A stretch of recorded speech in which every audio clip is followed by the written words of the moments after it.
আসসালামু আলাইকুম রহমতুল্লাহ। সবাইকে বৃষ্টি স্নাত সকালের শুভেচ্ছা। আজকে অনেক গুরুত্বপূর্ণ একটা বিষয় নিয়ে কথা বলবো। অনেকেরই এখন আঙ্গুর প্রায় শেষ পর্যায়ে বা কারো শেষ হয়ে গেছে। সো একটা কমন প্রশ্ন সবার যে এই মুহূর্তে প্রুনিং করলে সেটা কিভাবে করতে হবে? তো এই বিষয় নিয়ে কথা বলবো ইনশাআল্লাহ আজকে। আশা করি সাথে থাকবেন। আমি যদিও নিয়মিত আমার এই গাছটাকে পরিচর্যা করেছি, নিয়মিত ছাঁটাই করেছি।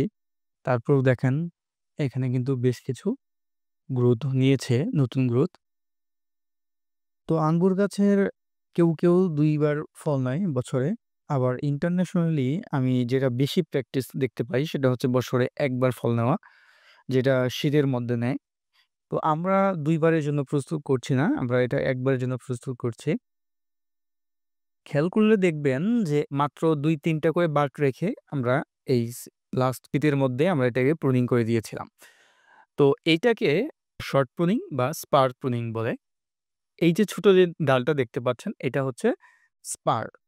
এবং আপনাদেরকে একটা গুরুত্বপূর্ণ ইনফরমেশন দিয়ে রাখি। আঙ্গুরের সব ভ্যারাইটি থেকে কিন্তু এইভাবে প্রুনিং করলে ফলন আসবে না। কিছু ভ্যারাইটি অনেক লম্বা ডাল লাগে ফলন হতে। ফলনটা এই ডালের গোড়া থেকে হয় না। এখান থেকে যে বাটগুলা বের হবে সেগুলোতে কিন্তু ফলন হবে না। তো আমার এই ভ্যারাইটিটা হচ্ছে গ্রিন লং এবং আমার ধারণা যে এটা এই স্পার বা শর্ট প্রুনিং এ ঠিকঠাক ফল দিবে না। তো এইজন্য আমি এই নেক্সট ইয়ার এর জন্য এটাকে আ লম্বা করে ৭ টা ৮ টা বাঁক রেখে তারপর এটাকে আমি প্রুনিং করব। এটাকে কেন বলতে পারেন। তো আমরা যে টার্গেট নিয়ে আগাচ্ছি, একটা ছোট করে স্পার রাখবো। আ স্পার মানে হচ্ছে ছোট্ট করে ১ টা ২ টা বাঁকসহ একটা ডাল রাখবো, যেটা থেকে আমরা পরবর্তী বছর ফলর ডালটা আমাদের বের হবে। আরেকটা হচ্ছে জাস্ট ইমিডিয়েটলি আগামী বৎসরে আমরা যেটা ফল নেব। সো সেইটা আমরা বড় করে ২ ফিট বা ১.৫ ফিট ৮ টা ১০ টা বাঁক আমরা রেখে তারপর হচ্ছে এটা প্রুনিং করব।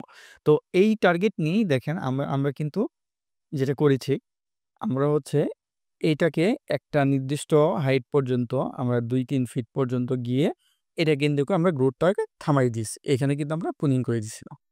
এই আঙ্গুরের গ্রোথটা কিন্তু ব্যাপক গ্রোথ হয়। সেটা কিন্তু হবে না এবং এই খাবারটা, এই শক্তিটা এই ডালটাতে জমা হবে এবং এই ডালটার কালার কিন্তু গ্রিন থেকে আস্তে এরকম গাঢ় কালার চলে আসবে। যেটা হচ্ছে আমাদের টার্গেট নেক্সট ইয়ারের ফুডিং এর জন্য। এবং ওই হিসাবে কিন্তু আমরা এই যে এরকম একটা নির্দিষ্ট লেন্থ এর পরে ২-৩ ফিট পরে আমরা কিন্তু এটাকে কেটে দিছিলাম এবং এখান থেকে যে আরেকটা ব্রাঞ্চ বের হবে কয়েকদিন পর, সেটাও কিন্তু আমরা দেখা যায় ১ মাস পরে একটু কিছুটা বড় হলে সেটাও কিন্তু আমরা আবার নতুন করে পিঞ্চিং করে দিচ্ছি। দেখেন যে যেটা কেটে দিছি এটার মাথা দেখেন অলরেডি রোগাক্রান্ত এবং এটা কিন্তু প্রচুর খাবার নিচ্ছে, প্রচুর গ্রোথ হচ্ছে বাট এটার স্বাস্থ্য দেখেন কি অবস্থা। এটা কিন্তু আমাদের কোনো কাজে আসবে না। আর আপনি যদি নেক্সট ইয়ার এর জন্য ফলন প্রতি বৎসর আপনি একটা নির্দিষ্ট হারে বাড়াইতে চান, তাহলে কিন্তু আপনাকে এই ডালে মায়া করা যাবে না। এখন নতুন করে আমাদের যখন হারভেস্টিং টা শেষ, তখন কি করতে হবে? তখন এই যে আমরা অবাঞ্ছিত যে ডালগুলা আছে, যেগুলো আমরা মনে করি যে শীতের আগে রেডি হবে না, চিকন বা অতটুকু গ্রোথ হয় নাই, এখনো কালার আসে নাই, গ্রিনি রয়ে গেছে, সেগুলো কিন্তু আমরা ছেঁটে দিব। এবং যে ডালগুলো আমরা ফল নিয়েছিলাম, যেগুলো আমরা এখন আর আমাদের দরকার নাই, সো ওই ডালগুলা কিন্তু আমরা রিমুভ করে ফেলতে পারি। মানে এখানে কি নতুন করে একটা ফল সেট হইছে এবং এই ডালটা সম্ভবত এখানে আরেকটা ফল ছিল যেটা আমরা হারভেস্ট করে ফেলছি। এটা কিন্তু স্পার প্রুনিং করা ছিল। এই গোড়ার যে ডালটা দেখতে পাচ্ছেন, এখানে আমরা ২ টা বাট রাখবো। যেটা হবে আমাদের স্পার। নেক্সট ইয়ার এর জন্য এখান থেকে আমরা ফ্রুটিং ডাল পাবো। এবং এই আগার যে ডালটা দেখতে পাচ্ছেন, এটা হচ্ছে আমাদের আগামী বছরের ফল দেওয়ার ডাল। যেটা থেকে আমরা হচ্ছে ফলটা পাবো ইনশাআল্লাহ। তো এজন্য দেখেন আমি এই ডালটা এখন রিমুভ করে দিব। এটা ফল ছিল বলে এটা রাখছিলাম। না হলে এত গোড়ার দিকে আমরা ডাল রাখতাম না। তো দয়া মায়া করলে হবে না। ভালো কিছুর জন্য আসলে স্যাক্রিফাইস করতে হবে। এবং দেখেন এইটা হচ্ছে আমার আফটার প্রুনিং আমার গাছের শেপ। মোটামুটি আলো বাতাস বেশ ভালো পাবে ইনশাআল্লাহ গাছটা। এবং রোগাক্রান্ত যে ডালগুলা ছিল ওগুলো আমি ফেলে দিচ্ছি। এবং দেখেন প্রত্যেকটা বড় যে ডালগুলা ছিল এগুলো কিন্তু আমি সুন্দর করে প্রুনিং করে দিছি।